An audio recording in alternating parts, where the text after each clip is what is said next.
Ikiwa ni siku ya Jumamosi ya Novemba 15 mwaka 2025, ni mchezo wa kalenda ya FIFA ama mchezo wa kirafiki, FIFA International Friendly Match. Ni mchezo wa kirafiki kati ya timu ya Kuwait dhidi ya timu ya taifa ya Tanzania, Taifa Stars, chini ya kocha kaimu mkuu wa kocha wa kikosi cha timu ya taifa ya Tanzania, Miguel Angel Gamondi, akichukua nafasi ya Hemed Suleiman Morocco. Na mchezo huu unachezeka kule katika nchi ya Misri, ambapo ni kikosi hichi cha timu ya taifa ya Tanzania ambacho kilisafiri kutoka Dar es Salaam, Tanzania, na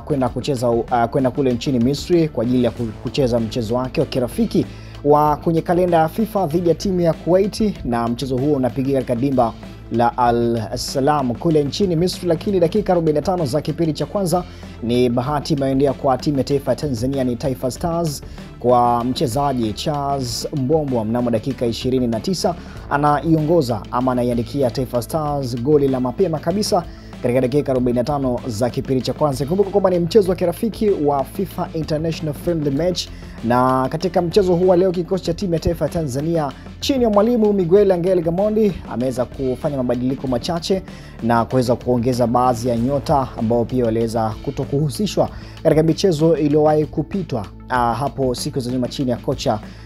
aliyekuwa kocha wa mkuu wa timu ya taifa ya Tanzania, Hemed Suleiman Morocco. Na golikipa alianza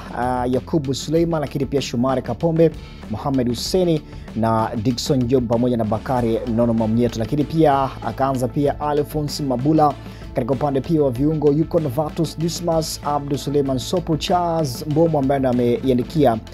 kikosi cha timu ya taifa Tanzania goli mnamo dakika 29. Pia ameanza katika mchezo huu leo pamoja na Kelvin Kijile ambaye pia ameweza kurejeshwa ndani ya kikosi cha timu ya taifa Tanzania na mwalimu Miguel Angel Gamondi, pamoja na Taria Alarika pia ameanza katika mchezo huu leo. Lakini kwa upande wa substitution wapo wachezaji kadhaa ambao ni Hussein Masalanga, golikipa huyu, Zuberi Foba kutoka Azam, Pascal Msina kutoka Azam, Wilson Nangu kutoka Simba, Idi Suleiman Nado kutoka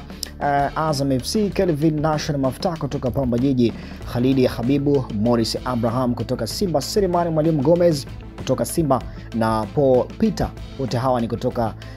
ama ni sehemu ya wachezaji wa benchi la akiba, huku kocha mkuu ni Miguel Angel Gamondi, na mpaka hivi sasa ni dakika ya 30 na kwenda na sekunde zake, ikiwa dakika 45 za kipindi cha kwanza, huku goli pekee la timu ya taifa Tanzania likifungwa na Charles Mbombo mnamo dakika 29. Lakini baada ya Charles Mbombo kuweza kufunga goli hilo mnamo dakika ya 29, basi pia wakaja akasawazisha tena goli lingine la pili timu ya taifa Tanzania, Taifa Stars, na mchezaji ambaye ameanza ni katika upande wa ushambuliaji ambaye huyo ni